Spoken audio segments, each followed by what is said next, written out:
It's week 2, and here we will be logging into onlineCoursesForFree.com, where you will find your H5P Sandbox. Let's go to it.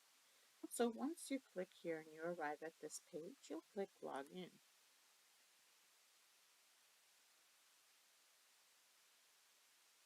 And you will be greeted with this page. Once at this page, you can choose a way to log in. I like to use Google. I'll sign in with Google. And I am signed in. I've already done this, but you'll probably have to enter your information, or I think you'll have to do that in your profile. It's nice to know who's on here, and also use your real name.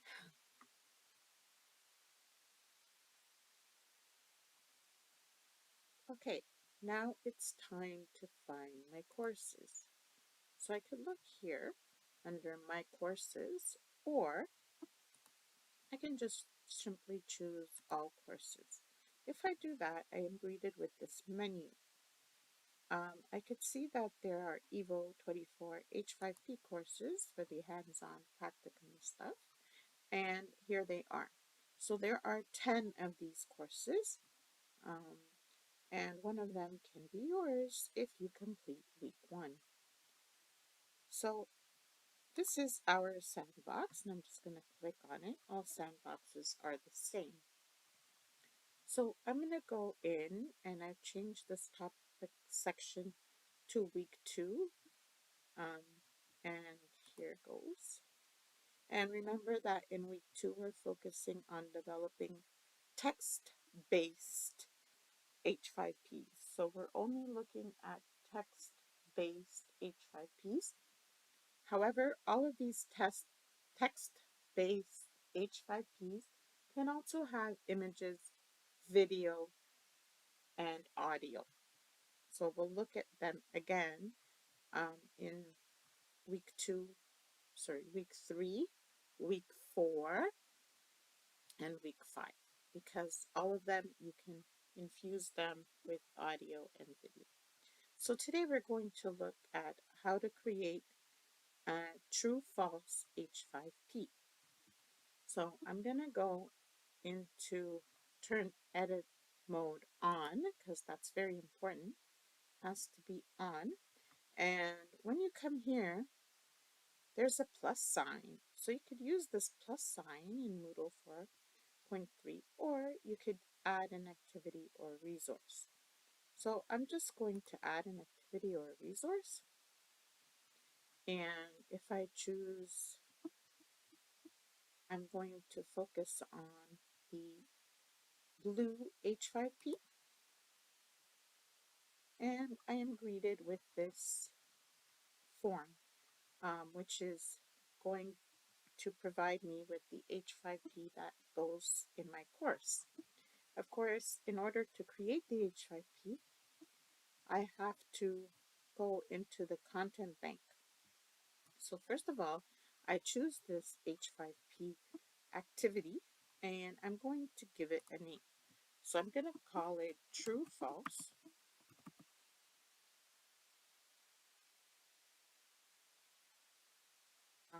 Capital cities.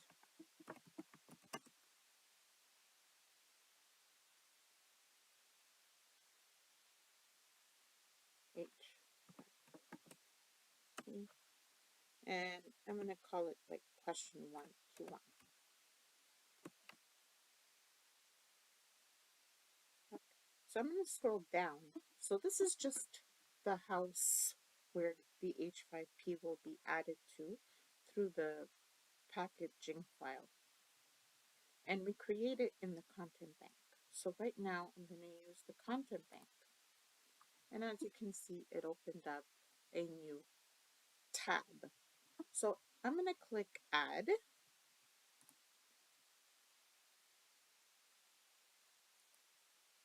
And here I'm going to choose the activity type that I want, which is true or false.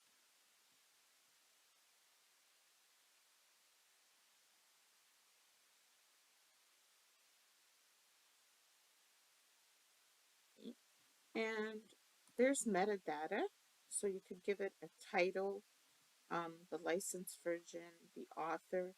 Of course, my name is the author because I'm the one creating it, and I've saved that. And you could add licenses and so on, but this one is just to stay here, so I'm not going to bother with this too much right now. We'll talk about it later on. I'm just going to, I guess I have to give it a name now that I've opened this. I'll just cancel it for now. Okay, so I guess I have to add again. So let's add an H5P true false question. Find the true false question. And remember, we're only focusing on text this week. So the title is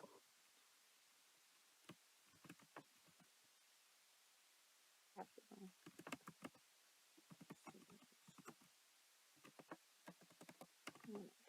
So for a unit on Canada, we could do capital cities of Canada.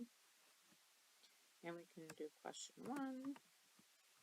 And then here we're going to add our question. So the question is, before I do that, I would like to change this normal to heading 2 so that it's a little bit bigger because I teach beginners, and that's about all you can do in this text editor to make it a little bit bigger. Now I'm going to write the question. So Toronto is the capital city of Canada. And this is very important. You need to choose a correct answer. Of course, the answer to this statement is false. Okay? There are other things here that you need to fill out, like behavioral settings. And you can leave retry button, why not? And enable show solution button. Okay. Also, I love to provide feedback on all my questions and answers. So here, I'm going to give feedback on a correct answer. So if they answer correctly, I'm going to say excellent. You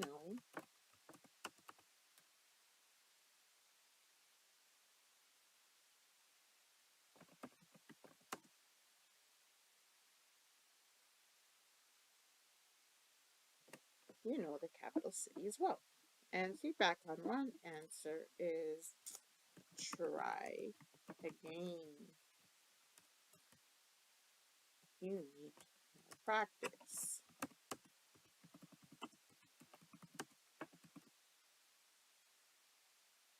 Or you could just put practice more, review your questions, whatever you want. And this is great. It's really great for PBLA.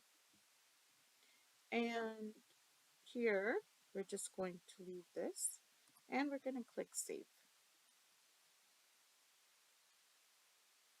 So once the save, it's going to bring up my question. Remember, this question is in the question bank, and it's capital cities of Canada, question 1.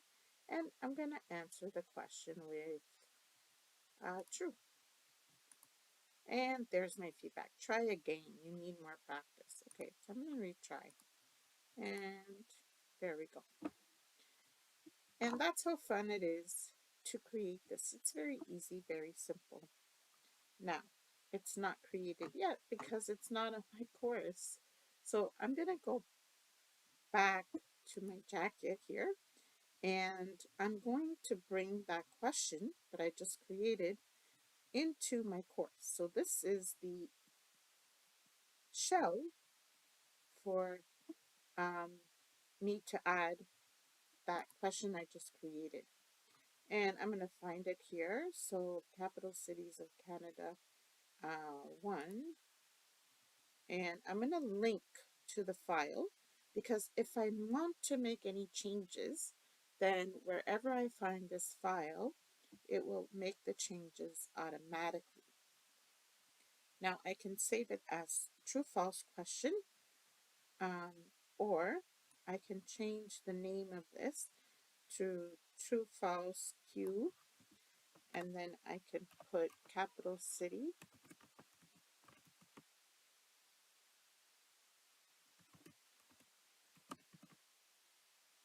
and then Q01.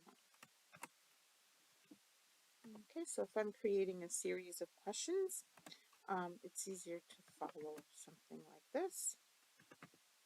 And to find it, then and of course I'm the author. I could choose a license, so I could just do it as Creative Commons, non-commercial share alike, and then I just select this file, and now it's here in the shell, except I have more things I need to do.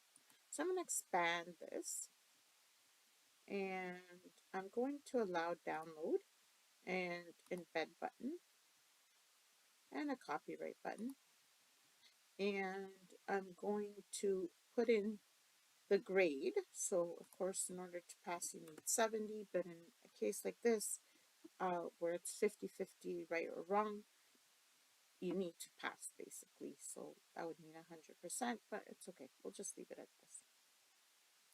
And grading method, highest grade, and I like my participants to review their own attempts, so I have chosen that.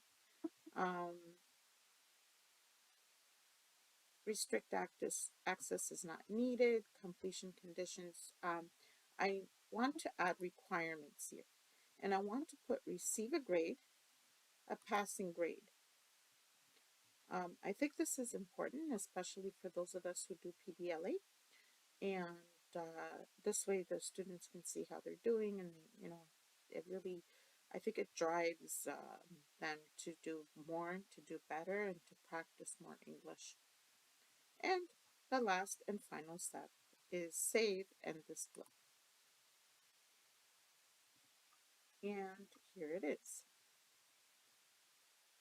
Also, if you're on a platform that allows for tags, you could, like Twitty portfolio or whatever, then you can add those tags. Here we don't have any of those, so that's fine. So now anyone can reuse this content and they can embed it in their own environment. Thank you for listening, and I hope you can now create your own true-false activity.